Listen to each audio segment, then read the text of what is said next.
እኛን ኦርቶዶክሳውያንን ከሌሎች ሰዎች ጋር ማያገባባን ልጇ ተሰቀለ እንጂ እሷ ምን ሆነች የሚሉ ሰዎች አሉ።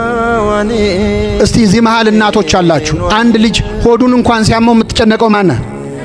አንድ ልጅ 6666 ጊዜ ሲገረፍስ እናት ምን ይሰማል? ጌታ እኮ የተገረፈው እኛ ለቡሄ በመናጫው ጅራፍ አይደለም።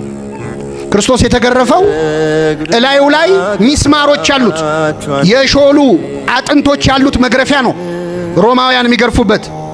ያ መግረፊያ ስጋው ላይ ካረፈ በኋላ ሲነሳ ስጋውን እየነጨ ነው የሚነሳው እና ስጋውን ከመግረፊያው ላይ አራግፈው ነው ድጋሚ የሚገርፉት። ይህ ሲሆን ቆማ እመቤታችን ተመልክታለች። ቅዱስ ዮሐንስ ዘደማስቆ ምን ይላል? ድንግል ማርያም ስትወልድ አላማጠችም፣ ምጥ አላየችም። ስትወልድ ያላማጠችውን ምጥ ግን ዓርብ ዕለት አምጣዋለች። ተጨንቃለች። እያንዳንዱ እሱ ላይ ያረፈው ጅራፍ የሷ የልቧ ቁስል ነበር። በአንቺ በነፍስሽ ሰይፍ ያልፋል ብሎ አረጋዊው ስምዖን ትንቢት ነግሯት ነበረ። በነፍሷ ሰይፍ ያለፈው ልጇ ሲሰቀል ቆማ ያየች ቀን። አዎ ሰው ናት ይሉን የለ? አዎ ሰው ናት በተፈጥሮ።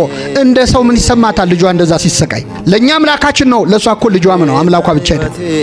የመጀመሪያው እጆቹን ይዛ ሲድህ የመራችው ልጇ እጆቹን በሚስማር ሲቸነከር አይታለች።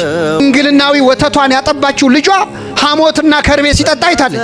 ደሙ እንደ ውሃ ሲፈስ አይታለች። እመቤታችን እንደሷ ያዘነ እንደ ክርስቶስ የተሰቃየ እንደሷም ያዘነ የለ። እንደውም አባቶቻችን ሲጨፍንም ሲገልጥ ይላሉ። ሲወለድም መጀመሪያ ያየው እሷን ነው። ከመሞቱ በፊት እነኋት እናት እነሆ ልጅሽ አለ። ከዛ አባቶይ ነፍሴን አደራ ሰጣለሁ ብሎ ሄደ። ሲመጣም